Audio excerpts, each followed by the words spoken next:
Good morning साथियों, welcome to Kuldeep classes. आज हम लोग बात करेंगे वचन के बारे में। कल की प्रीवियस वीडियो में हम लोगों ने संज्ञा से महत्वपूर्ण कुछ प्रश्न के बारे में जानकारी ली थी। तो आज हम जो है संज्ञा के बाद संज्ञा के ही अंदर एक आता है वचन। क्या आता है? वचन। ठीक, वचन के बारे में आज जानकारी लेंगे। वचन होता क्या है? ठीक, तो वचन का अर्थ क्या होता है साहब? वचन का अर्थ होता है संख्या। क्या होता है? संख्या। वचन का अर्थ होता है संख्या। अब संख्या कितने प्रकार की होती है? संख्या दो प्रकार की होती है। एक तो एक होती है और एक से अधिक होती है। तो मैं लिख देता हूं कि साहब एक कौन सी होती है? एक होती है एक संख्या, और दूसरा होता है क्या?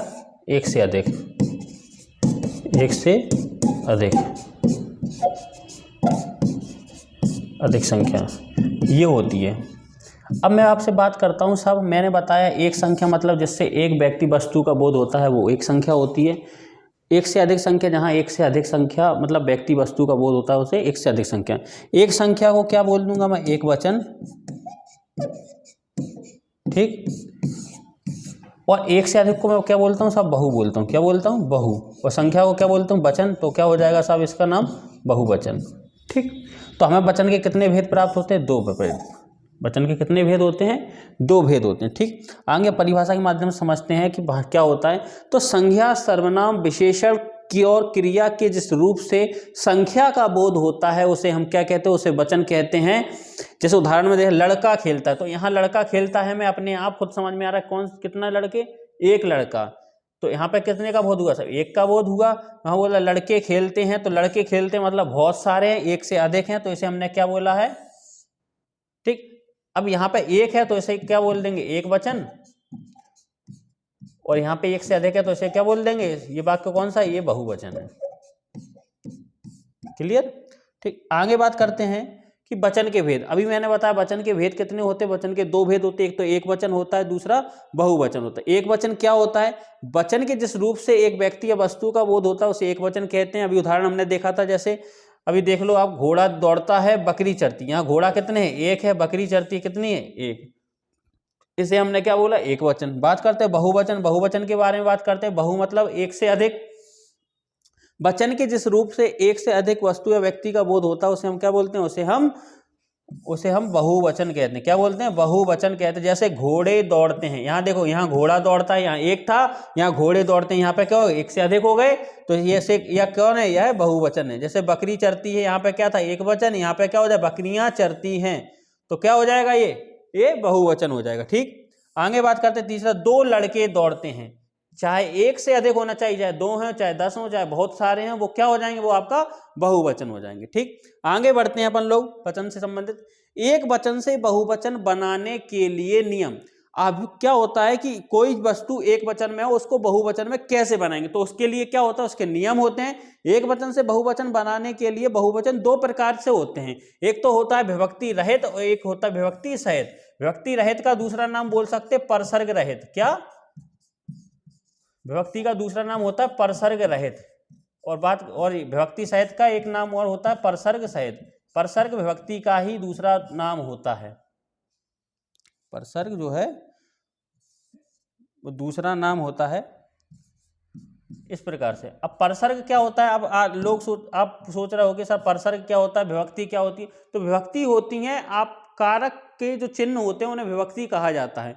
कारक के चिन्ह कौन से होते हैं? जो कर्ता अपने लिए प्रयुक्त करता है, कर्म अपने लिए प्रयुक्त करता है, वो चिन्हों को हम क्या बोलते हैं? कारक बोलते हैं। ठीक, तो विभक्ति क्या होती है? जैसे हम लोगों ने पढ़ा हो, कर्ता ने कर्म को करण से संप्रदान के लिए अपादान से संबंध का की के अधिकरण में पर संबोधन ए है। इस प्रकार से जो कर्ता की विभक्ति ने है, कर्म की विभक्ति को है, करण की विभक्ति से है, इस प्रकार की जो विभक्तियों का प्रयोग होता है उसे हम लोग क्या बोलते हैं? विभक्ति सहित। और विभक्तियों का प्रयोग जहां नहीं होता है उसे हम बोलते हैं क्या?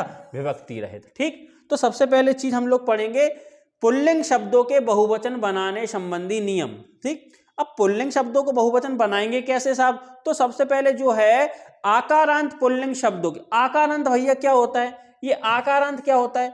सीधी सी बात है, बड़ा आ जिस शब्द के अंत में आता है उसे हम क्या बोलते हैं? उसे आकारांत बोलते हैं। ठीक, आकारांत कैसे? जैसे मैंने लिखा कुत्ता, क्या लिखा? कुत्ता। देखो बड़ा आ है अंत में। मैंने लिखा घोड़ा, तो घोड़ा में क्या आया अंत में? बड़ा आ। मैंने लिखा कमरा, कमरा के अंत में क्या आया? बड़ा आ। तो ये सारे क्या हो जाएंगे, ये आपके आकारांत शब्द हो जाएंगे। तो नियम कहता है कि आकारांत पुल्लिंग शब्दों के आ को ए में बदलकर एक वचन को बहुवचन बनाया जाता है। सीधी सी बात है, जो शब्द पुल्लिंग शब्द, कुत्ता क्या पुल्लिंग है, पुल्लिंग से मतलब होता है पुरुष जाति का बोध कराने वाला। कुत्ता होता है या होती है, होता है। तो कुत्ता का जब बहुवचन बनाएंगे तो क्या करेंगे, आ के स्थान पे ए कर दिया जाता है। मतलब क्या बोला है, अगर अंत में बड़ा आ होगा तो उसे हम क्या कर देंगे, ए कर देंगे। क्या ए कर देंगे तो क्या बन जाएगा, बहुवचन रूप। अब कुत्ता, कुत्ता क्या हो जाएगा, आ हटा दो क्या बन जाएगा, कुत्ते। घोड़ा का क्या हो जाएगा, घोड़े। कमरा का क्या हो जाएगा, कमरे। ठीक, इस प्रकार से ये जो है, लड़का का क्या हो जाएगा, लड़का का लड़के।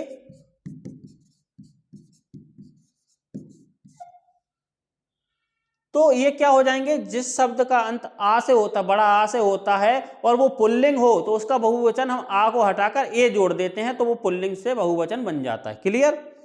अब कुछ अपवाद होते हैं, जैसे बाबा। तो बाबा शब्द में भी आ है, दादा शब्द में भी आ है, नाना शब्द में भी आ है, काका में भी आ है, चाचा, मामा, पिता, कर्ता, युवा। ऐसे जो आकारांत शब्द हैं, इनके बहुवचन और एकवचन दोनों में कोई परिवर्तन नहीं होता। अब बाबा का बाबे तो मैं कहूंगा नहीं, दादा का दादे तो कहूंगा नहीं, पापा का पापे तो कहूंगा नहीं। क्यों, क्योंकि ये कुछ अपवाद होते हैं जिनका एकवचन और बहुवचन दोनों एक जैसे ही होते हैं, जिन्हें हम संबंध सूचक शब्द भी कहते हैं। क्लियर। आगे अगला नियम आता है। अगला नियम कहता है कि एक वचन पुल्लिंग शब्दों के आ को ए में बदलने से बहुवचन बनता है। मतलब कोई शब्द जो है जिसके अंत में आ हो, क्या हो, आ मतलब जो है बड़ा आ के ऊपर चंद्र बिंदु आ हो और उसका बहुवचन बनाना हो, तो हम क्या कर देते हैं, आ की जगह क्या कर देते, ए कर देते, ए पे चंद्र बिंदु। तो ये क्या हो जाता है, ये बहुवचन बन जाता है। अब जैसे कोई शब्द हुआ, मैंने बोला कुआं, क्या बोला, कुआं। ये कुआं है, किससे समाप्त हो रहा है, आ से। तो इसका मैं बहुवचन बनाऊंगा तो क्या हो जाए, कुएं। ए लगा दिया इसके चंद्र बिंदु। कुआं मतलब एक, कुएं मतलब बहुत सारे। जैसे मैंने बोला धुआं, मैंने आपसे बोला धुआं, तो धुआं क्या है, एक वचन है। ठीक, धुआं का क्या हो जाएगा, धुएं। क्लियर। इस प्रकार से ये नियम आपका खत्म होता है। अगला नियम आता है कि जिन पुल्लिंग शब्दों के अंत में आ, ई, उ, ए, ओ, औ, इनका दोनों वचनों में रूप एक ही समान होता है, इनकी पहचान वाक्य में प्रयुक्त क्रिया से होती है। अब देखिए कैसे होती है। अब मैंने आपसे बोला आपके,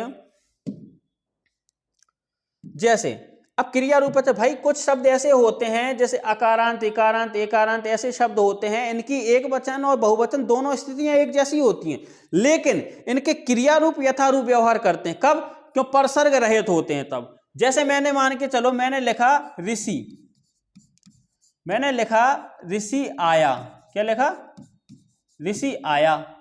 और दूसरा वाक्य लिखा मैंने ऋषि आए।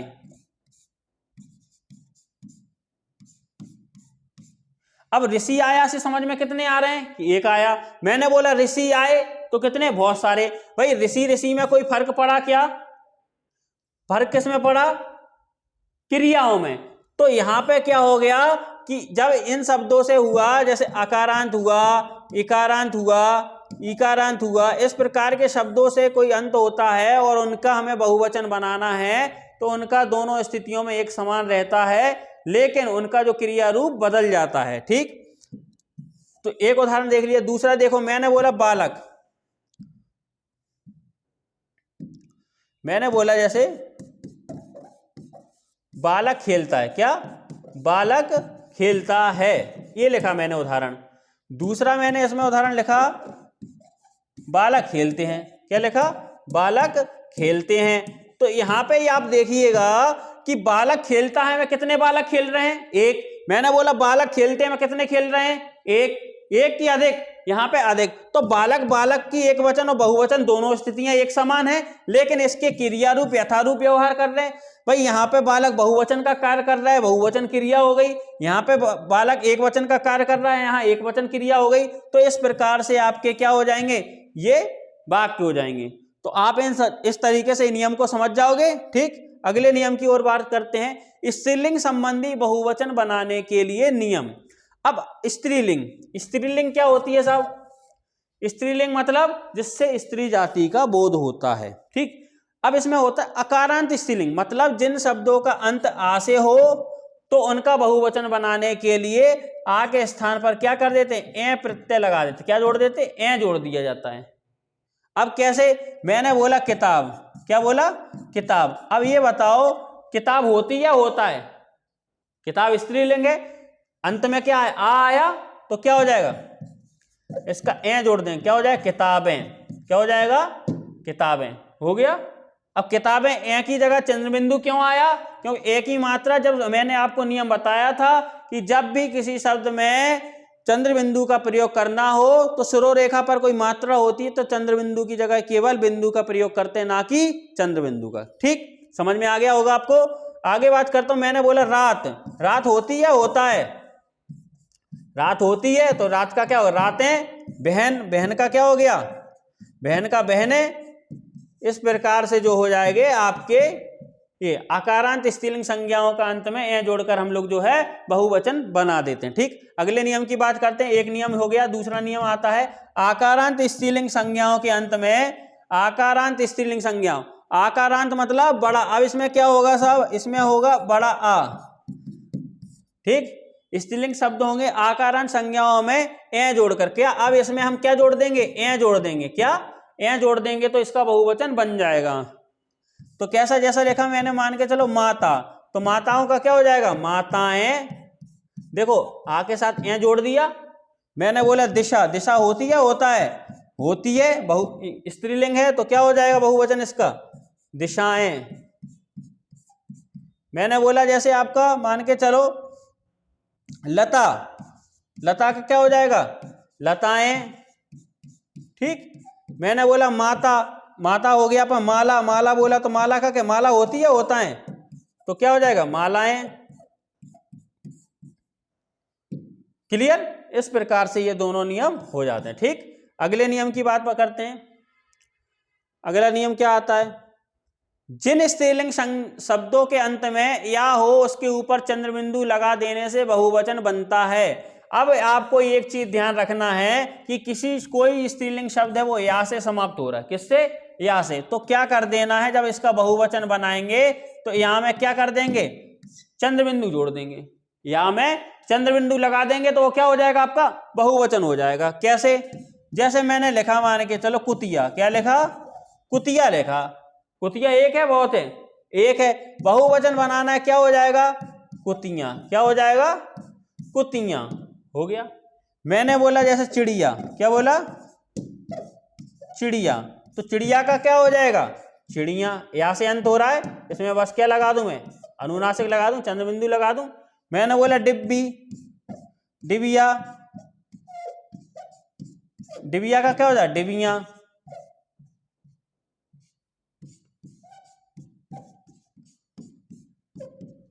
क्लियर? इस प्रकार से ये आपके क्या हो जाएंगे? ये तीसरा नंबर का नियम हो जाए। कोई दिक्कत है क्या आपको? नहीं। आगे बात करते हैं। अब मैंने आपको बात करते हैं ईकारांत।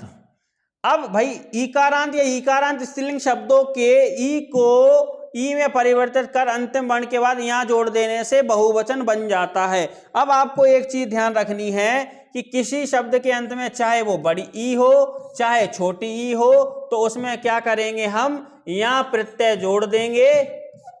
यहां प्रत्यय जोड़ देंगे तो बहुवचन बन जाएगा। ऐसी स्थिति में अगर जब बड़ी ई होगी तो वो छोटी ई में परिवर्तित हो जाएगी। मतलब बड़ी ई छोटी ई में हो जाएगी और जब छोटी ई है तो वो छोटी ई तो रहेगी, लेकिन उसका जब बहुवचन बनाएंगे तो यहां जोड़ देंगे। ठीक, कैसे? जैसे मैंने लिखा रोटी। क्या लिखा? रोटी। अब यहां देखिएगा रोटी क्या स्त्रीलिंग है? अंत बड़ी ई से हो रहा है तो बड़ी स्थिति में, ऐसी स्थिति में क्या होता है? बड़ी ई की क्या हो जाए? छोटी ई हो जाएगी और यहां प्रत्यय जोड़ देंगे तो क्या हो जाएगा? रोटियां। ठीक, मैंने बोला तिथि, तिथि होती है होता है? तिथि तो छोटी ही है तो सीधी सी बात है यहां जोड़ देंगे अकेला। क्या हो जाएगा? तिथियां। मैंने बोला नारी, नारी होती है होता है? स्त्रीलिंग है तो क्या हो जाए? नारियां। क्लियर? इस प्रकार से ये नियम खत्म हो जाता है। ठीक, अगले नियम की ओर बढ़ते हैं। अब नियम है कि इकारांत या इकारांत स्त्रीलिंग शब्दों के अंतिम ई को ई में परिवर्तित कर इयों जोड़ने से बहुवचन बनता है। कुछ ऐसी होती हैं जिनके अंत में क्या होता है, ई होती है या ई होती है, जब उनका हम लोग बहुवचन बनाते हैं तो क्या होता है, उसमें इयों प्रत्यय जोड़ देते हैं। अब आप सोच रहे होगे सर ई बड़ी ई से अंत हो रहा था, उसमें यहाँ भी जोड़ रहे थे, ई बड़ी ई से होगा तो यहाँ जोड़ रहे हैं, लेकिन इसका पता कैसे चलेगा कि सर हमें यहाँ जोड़ना है या यहाँ जोड़ना है? तो सीधी सी बात यह है, यों जब जोड़ा जाएगा जब परसर्ग सहित होगा। क्या? परसर्ग सहित होगा। परसर्ग सहित होगा तब क्या जोड़ा, यों जोड़ा जाएगा। कैसे? मैंने बोला मुनि, मुनि का क्या हो जाएगा, मुनियों। मैंने बोला नदियों, मैंने बोला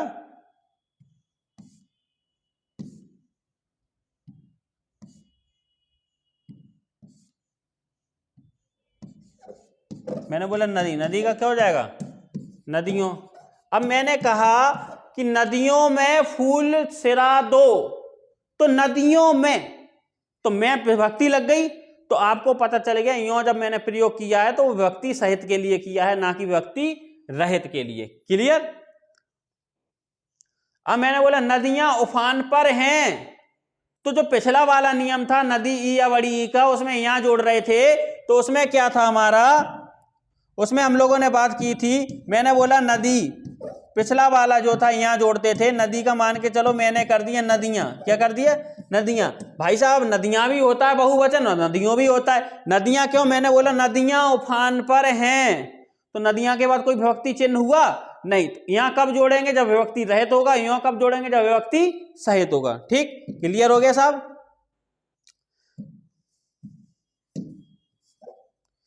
ये नियम क्लियर हो गया आपका नदियों वाला। ठीक, अगले नियम की ओर बढ़ते हैं अपन लोग।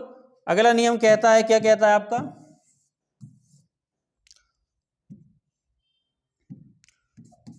अगला नियम कहता है अकारांत उकारांत उकारांत औकारांत शब्दों का बहुवचन बनाने के लिए ओ जोड़ा जाता है। अब बात करिएगा भाई साहब, मैंने लिखा घर, घर होता है या होते हैं, तो जब इनका बहुवचन बनाऊंगा तो क्या हो जाएगा, घर का घरों। क्या हो जाएगा, घरों। मैंने बोला बधू, क्या हो जाएगा, बधू। बधू का क्या हो जाएगा, बधू हो। क्या, बधू हो। क्लियर? इस प्रकार से ये क्या हो जाएगा, अकारांत वाला नियम हो जाता है। अगला नियम आता है, जिन शब्दों के अंत में बड़ा ऊ हो उसे बहुवचन बनाने के लिए बड़ा ऊ की जगह छोटा ऊ में बदल कर ए जोड़ दिया जाता है। कैसे, यहां देखिएगा, इस वाले नियम की ओर बात करते हैं हम लोग। अब आपको क्या करना है, ए जोड़ देना है, लेकिन जब ये छोटा बड़ा ऊ होगा उसकी जगह हम क्या कर देंगे, छोटा ऊ कर देंगे। कैसे, बड़ा ऊ की जगह क्या कर देंगे, छोटा ऊ। जिन शब्दों के अंत में क्या होना चाहिए, बड़ा ऊ हो, तो बड़ा ऊ की जगह हम छोटा ऊ कर देंगे, उसमें बहुवचन क्या जोड़ देंगे, ए जोड़ देंगे। कैसे, मैंने लिखा मान के चलो बहू, क्या लिखा, बहू लिखा, तो बहू को क्या बन जाएगा, बड़ा ऊ का छोटा ऊ कर देंगे। देखो मैंने लिखा बहू, ये क्या हो गया, बहुएं। दूसरा मैंने उदाहरण दिया, मैंने बोला वस्तु, क्या, वस्तु, तो क्या हो जाएगा, वस्तुएं। क्या लिखा, वस्तु। क्लियर? ये होगा अपना नियम। अगला नियम पढ़ते हैं क्या होता है। अब आता है वचन संबंधी विशेष निर्देश, मतलब वचन संबंधी नियम क्या होते हैं, किस प्रकार से कौन सा वचन में प्रयोग किया जाना है, उस प्रकार की जानकारी हम लोग इन नियमों के माध्यम से समझेंगे। वचन संबंधी निर्देश में सबसे पहला नियम क्या कहता है कि द्रव्यवाचक संज्ञा का प्रयोग प्रायः, मतलब हमेशा, अक्सर एक वचन में होता है, लेकिन द्रव्य के भिन्न भिन्न प्रकारों का बोध कराना हो तो द्रव्यवाचक संज्ञा बहुवचन में प्रयुक्त होती है। कैसे, मैंने कहा कि मेरे पास बहुत कोयला है, मेरे पास बहुत कोयला है, तो बहुत कोयला मतलब बहुत सारा भंडार में रखा हुआ है, तो वो एक ही प्रकार का है, तो उसे हमने क्या बोला, एक वचन कह दिया। मैंने बोला कि मेरे पास कई तरह के कोयले हैं, तो कई तरह के मतलब भिन्न भिन्न प्रकार के हैं, किसी भी द्रव्यवाचक संज्ञा को अलग अलग प्रकार में बांट दिया तो वो क्या हो जाएगा, बहुवचन हो जाएगा। ठीक, तो क्या नियम क्या था कि जब द्रव्यवाचक संज्ञा का प्रयोग वैसे तो एक वचन में होता है, अगर हमें द्रव्य के भिन्न भिन्न प्रकारों का बोध कराना हो, अलग अलग प्रकार से कराना हो, तो हम उसे क्या कह देंगे, उसे हम बहुवचन में प्रयोग कर देंगे। ठीक, अगला नियम आता है जातिवाचक संज्ञाएं एक वचन और बहुवचन दोनों वचनों में प्रयुक्त होती हैं। कैसे, मैंने आपको बताया था कि व्यक्ति रहित होता है, मैंने वो लड़का खेलता है, एक है लड़का खेलता है या लड़का खेलते हैं, क्या होगा, बहुवचन होगा। तो इसमें क्या, जातिवाचक संज्ञा एक वचन और बहुवचन दोनों में प्रयुक्त होती है, बस क्रिया रूप बदल जाता है। क्लियर। अगला नियम पढ़ते हैं। हिंदी में कुछ शब्दों के बहुवचन बनाने के लिए वर्ग, वृंद, गण, लोग, जन, जाति इत्यादि शब्दों को जोड़ा जाता है बहुवचन बनाने। कैसे, जैसे मैंने आपका लिखा, मान के चलो ये वाला जो नियम पढ़ रहे हैं इसमें लिखा वर्ग, मैंने उदाहरण दिया, मान के चलो मजदूर वर्ग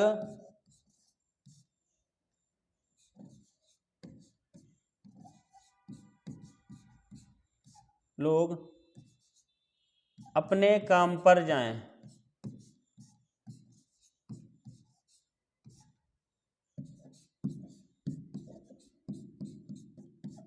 तो यहां पे क्या हो, मजदूर वर्ग।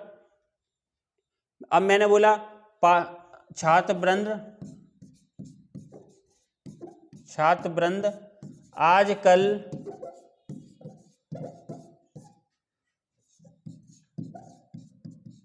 ग्रीष्मावकाश का आनंद ले रहे हैं, ग्रीष्मावकाश का आनंद ले रहे हैं, ये दिए। तो छात्रवृंद आजकल ग्रीष्मावकाश का आनंद ले रहे, बहुवचन के रूप में प्रयोग हुआ। तो इसे हमने क्या बोला, वर्ग हो, वृंद हो, गण हो, लोग हो, जन हो, जाति हो, ये शब्द किसी शब्द से जुड़ जाएं तो वो हमेशा किसका बोध कराएंगे, बहुवचन का बोध कराएंगे। नियम क्लियर हो गया तीसरा। ठीक, जैसे वृंद का देखिए शिक्षक वृंद, पाठक वृंद, गण में देखिए लेखक गण, नेता गण, लोग का आप लोग, डॉक्टर लोग। डॉक्टर लोग हम पर ध्यान नहीं देते हैं, तो डॉक्टर लोग नहीं देते, देते से समझ में आ गया, बहुवचन है। मैंने मानव जाति को हमेशा स्त्रियों का सम्मान करना, मानव जाति, अब पूरा संपूर्ण का बोध करा दिया। ठीक, अगला नियम आता है आदर या सम्मान प्रकट करने के लिए एक वचन के स्थान पर बहुवचन का प्रयोग करते हैं। जैसे राम महापुरुष थे, राम एक थे या बहुत सारे थे, एक थे, इनको सम्मान दिया हमने, तो राम महापुरुष थे, तो क्या हो गया, बहुवचन हो गया। ठीक, वे जननायक थे, तो क्या होगा, सम्मान दे दिया। मैंने बोला जैसे आपको उदाहरण, पापा जी आ रहे हैं, पापा जी आ रहे हैं, पापा एक हैं या बहुत सारे हैं, एक हैं, लेकिन मैंने पापा जी को सम्मान दिया, तो क्या हो, आ रहे हैं, तो बहुवचन का रूप कर दिया। तो आदर या सम्मान प्रकट करने के लिए क्या होगा, आपका एक वचन के स्थान पर बहुवचन का प्रयोग होगा। ठीक, अगला आता है नियम, कुछ ऐसे शब्द होते हैं जो सदा एक ही वचन में प्रयुक्त होते हैं। जैसे क्रोध, मुझे क्रोध आया, मैंने कभी कहा कि मुझे क्रोध आए, नहीं। क्षमा, मुझे क्षमा कर दो, हम कहते हैं क्षमा कर दे, क्षमे कर दे। छाया, छाया का होता है कुछ, छाया, प्रेम, जल, जनता, पानी, दूध, वर्षा, हवा, आग। हमने कभी ऐसा बोला है कि मान के चलो दूधे उबल रहे हैं, दूध उबल रहा है, एक वचन हो चाहे बहुवचन, क्या हमेशा ऐसे कैसे होते हैं, हमेशा एक वचन में ही प्रयोग होते हैं। ठीक, अगला नियम आता है कुछ शब्द जो है सदैव बहुवचन में प्रयुक्त होते हैं। सदैव बहुवचन में कौन कौन से प्रयोग होते हैं, आंसू, आंसू गिर गए, आंसू गिर गया, आंसू गिर गए। केस, केस झड़ रहे हैं या केस झड़ गया, झड़ रहे हैं। समाचार पढ़ रहे हैं या समाचार पढ़ रहा है। ठीक, दर्शन, दर्शन हुए या दर्शन हुआ, दर्शन हुए। क्यों, इस प्रकार के शब्द जो होते हैं वो हमेशा किस में आते हैं, आपके बहुवचन में आते हैं। कुछ ऐसे शब्द हैं जो पूरे समुदाय का प्रतिनिधित्व का बोध कराने वाले एक वचन में प्रयुक्त होते हैं। जैसे जनता, ये किस जनता, पुलिस, भीड़, सेना, माल, सामान, ये किस में आएंगे, ये हमेशा एक वचन में प्रयुक्त होते हैं। कैसे, जैसे मैंने बोला भीड़ आ गई, भीड़ आ गई मतलब एक वचन में हुआ। मैंने बोला पुलिस आ गई, एक वचन है। मैंने बोला सेना दूसरी सेना पहाड़ पर चढ़ी, तो सेना पहाड़ पर चढ़ी मतलब एक चढ़ी, तो हमेशा ये समुदाय का बोध कराते हैं, ये किस में आएंगे, हमेशा एक वचन में आएंगे। बात करते हैं कुछ ऐसे शब्द हैं जिनका बहुवचन बनता ही नहीं है, कुछ ऐसे शब्द होते हैं जिनका बहुवचन नहीं, जो हमेशा कैसे होते हैं, एक वचन। निराशा, निराशा का निराशे तो होगा नहीं, आशा का आशे तो होगा नहीं, निराशा होती है, ठीक, निराशा होता है ऐसा तो होगा नहीं, निराशा होती है। आशा, अहिंसा, हिंसा, दास्ता, एकता, मूर्खता, शत्रुता, कालिमा, महिमा, गरिमा, क्षमा, कल्पना, करुणा, घृणा, याचना, वंदना, वेदना, छाया, माया, दया, इस प्रकार के शब्द किसमें आ जाएंगे, हमेशा बहुवचन नहीं होते, इनका बहुवचन बनता ही नहीं। ये जो शब्द होते हैं ये हमेशा एक जैसे ही रहते हैं, एक समान ही रहते हैं, ठीक। ये हो गया हमारा वचन, ठीक। कल की नेक्स्ट वीडियो के सामने हम लोग जो है वचन से संबंधित कुछ प्रश्नों के बारे में चर्चाएं करेंगे। आज हमने वचन के बारे में सब कुछ पढ़ लिया। वचन से संबंधित जो कोई भी प्रश्न हो आप जो है नीचे दी गई लिंक पर आप कमेंट कर सकते हैं, और जिससे आपको जो है वचन से संबंधी पूरी वीडियो मिल जाएगी। और वचन से संबंधित कल प्रश्न, महत्वपूर्ण प्रश्न जानकारी लेने के लिए कल की नेक्स्ट वीडियो को देखना ना भूलें। और जिसके पास भी ये वीडियो नहीं मिल पा रही है तो वो डायरेक्ट यूट्यूब चैनल पर जाके आप जो है कुलदीप क्लासेस डाल के सर्च कर सकते हैं, जिसमें सबसे पहली वीडियो आपको हिंदी की क्लासेस की मिलेगी, ठीक। आज के लिए धन्यवाद, कल मिलते हैं नेक्स्ट वीडियो के साथ, धन्यवाद।